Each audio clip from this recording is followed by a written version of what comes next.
Isang solid na food tripan na naman ang natagpuan natin dito sa Ermita, na kung saan sila'y nagsaserve ng bulalong bungo ng baboy. Ito ngay walang iba kundi ang Roxanne Bulaluhan. Ito'y matatagpuan sa San Marcelino Street, corner Apasilio Street, Ermita, Manila. Maliban nga sa bungo ay meron din sila ditong iba't ibang klaseng lutong ulam. At syempre ang pinunta natin dito yung bulalong bungo nila. Ito ang titikman natin. Nagsimula nga ang lahat sa paglagay at paglilinis ng mga bungo at pagsasalansan at papakuluan sa loob ng 2 oras. Matapos mapakulo, ready to eat na ang mga bungo na yan. Ihiwa-hiwalay nila at sasalansan para mas madaling makuha at hindi mababad sa pinakasabaw niya. Sabi nga nila, nakakaubos daw sila ng halos 100 pirasong bungo araw-araw. At hindi lang yan, ang kinaganda pa nito, laging fresh at bagong katay ang mga bungong ino-order nila. Isa daw yung way para daw ma-maintain ang quality ng mga pagkain nila dito. Siya nga pala mga food trip, hindi lang iisa ang presyo ng bungo nila dito. Depende din daw sa size ng bungo ang presyo nito.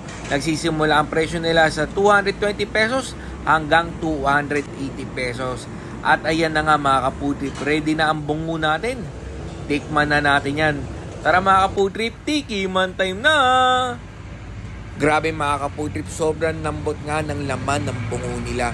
Konting pisil ko nga lang ay natanggal ko agad ang malaking tipak na yan. Tapos sa sabaw naman, ang linis ng lasa ng sabaw.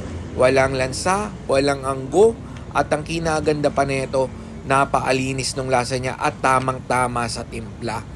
Pagdating naman sa laman, napakalambot ng laman. Alam mong fresh na fresh talaga yung ginamit na baboy. Overall mga ka-food trip, na enjoy ko talaga yung kinain ko dahil masarap naman talaga at panalong panalo.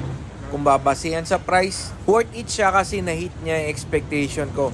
At ayan nga mga food trip, dapat pala hindi ko na nilagyan ng kalamansi at patis kasi saktong-sakto na talaga yung lasa niya kahit walang timpla. Mapapag-godless ka talaga.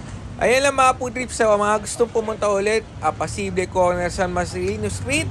Open sila 10 a.m. to 10 p.m. Shoutout nga pala kay Chow Food Crawl, sa TV, Kuya Dex, Pinoy Foodie, sa mga kasama natin mga kaakay dyan. Shoutout din pala sa staff nila na mga sikaso. Solid na solid yung punta namin dito. Dayuhin nyo na to, promise hindi kayo magsisisi. Shoutout nga pala kay Zeus, you know. Salamat sa pag-video. At syempre, follow nyo lagi Akay ni Sol sa anong Facebook page, YouTube channel, TikTok account. Yun lang mga food trip. See you next vlog.